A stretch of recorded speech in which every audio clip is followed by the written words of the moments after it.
Hello all. We are going to continue with Wife of Bath's prologue, and this section is called A Wife is No Horse and Cannot Be Tested. Now, before we start this section, I'll have to do a small recap about the previous section because this section is kind of a continuation of the ideas or the events that were happening in the earlier section. Now, if you have seen the previous video, the previous section started with about why men choose women or how men choose women. It may be for their money, it may be for their beauty, it may be for their shape. And then it went on to a series of animal imageries like the fowl, the spaniel, the goose, and it ended with the shrew's proverb, which said that the wives, the women, they hide their vices, their bad sides before their marriage, and once they're married, they start to show their true colors. Now, we have some recurring images like the animal imageries will be a recurring thing in this section we are doing today.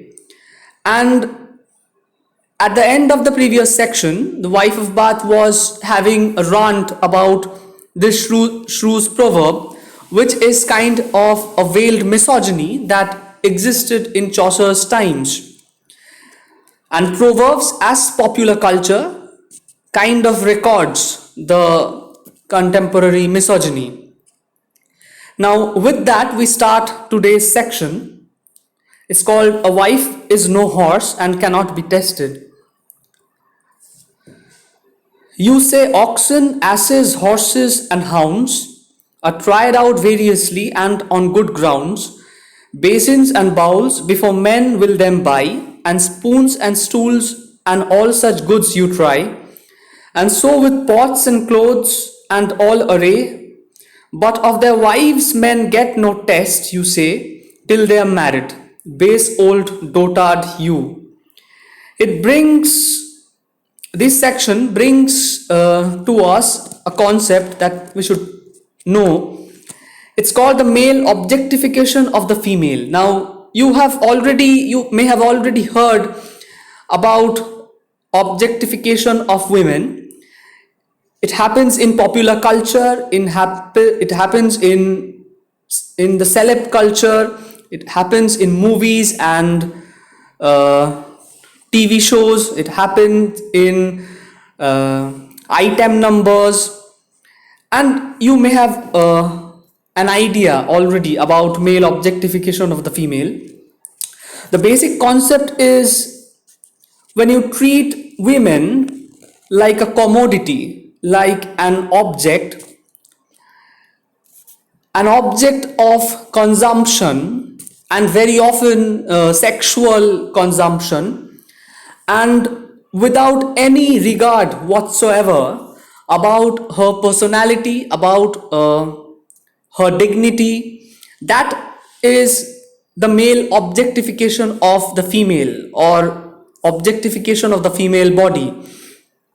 So this concept applies here, and as you can see that it says at the beginning of this section that men will try very carefully try out animals like these oxen, these asses, horses and hounds before buying them. But for a man, there is no way to test a woman before wedding. And it starts with these animals and it goes on to other objects. First, women are reduced to the level of these animals, and then to the objects like basins and bowls, like spoons, stools and pots. These are utensils which have shapes. So as you can understand, this is a reference to the previous section where wife of Bath says that men often choose women for their shapes. So this these lines carry within themselves this habit of objectification of the female body. And then it says, but of their wives men get no taste.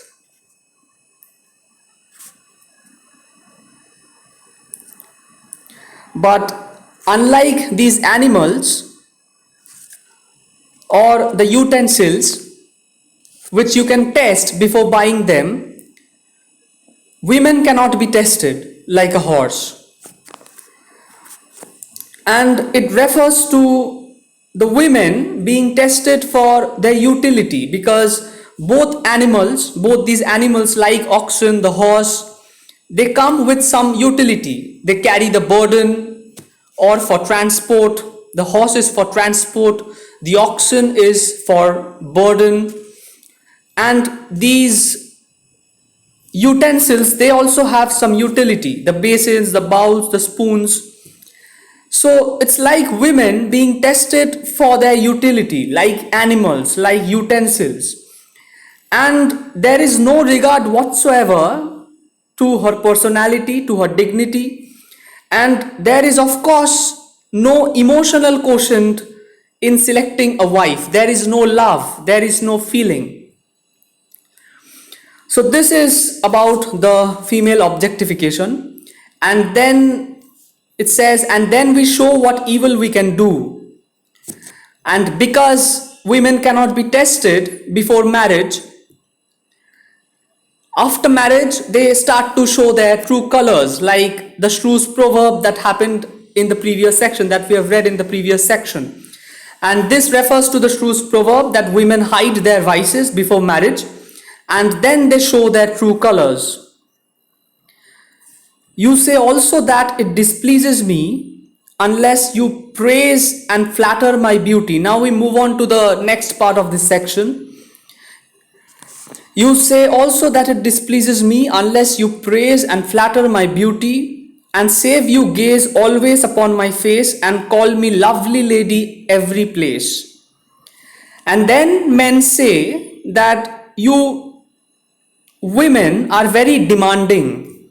They are not pleased until their husbands praise and flatter about how pretty they are, about how beautiful they are.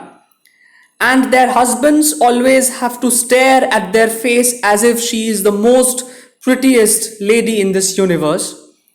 And these husbands, they also have to call them lovely lady in public. And save you make a feast upon that day when I was born, and give me garments gay. And not only has the husband to celebrate her wife's beauty over and over again every day, but he also has to celebrate her birthday with a grand feast and then also give her new clothes. That's how demanding women are. And save due honor to my nurse's paid, as well as to my faithful chambermaid, and to my father's folk and his allies. Thus you go on, old barrel full of lies. And then the husbands say that not only she have to praise their beauty, not only the husband has to arrange for a grand feast when it's her birthday, but he also has to invite everyone related to her, from her birth nurse, the nurse who gave her birth, to her chambermaid who took care of her. Chambermaid is like an attendant. To her parents, like fathers and her father's friends and mothers. And all of them has to be invited in the feast, as if this is an arrangement to thank them for giving birth to this most beautiful lady of this earth.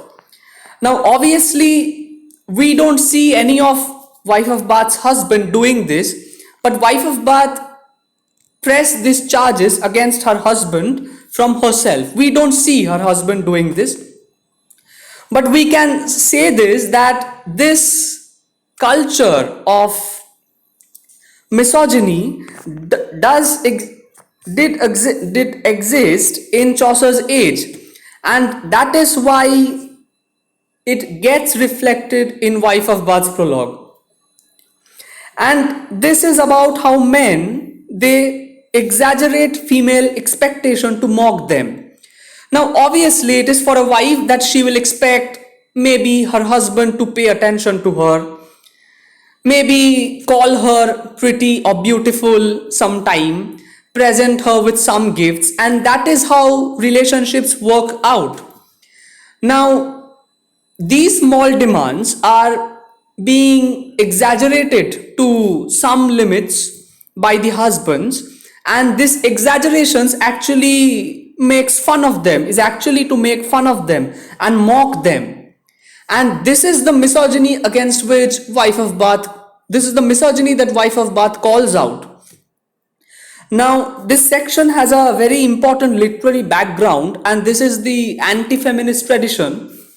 And this is one of the themes, one of the issues that I've said is important when it comes to Wife of Bath. And Chaucer's source, you have to remember this, that Chaucer's source for this section is from Theophrastus's Golden Book on Marriage. And this book was arguably written by Saint Jerome, and this is a very misogynistic work which portrays women in bad light. And this book, this Golden Book of Marriage by Theophrastus, is Chaucer's source to actually rework the anti-feminist tradition that was popular in Chaucer's time. So this was this section. We'll continue with Wife of Bath's prologue from the next day. Thank you.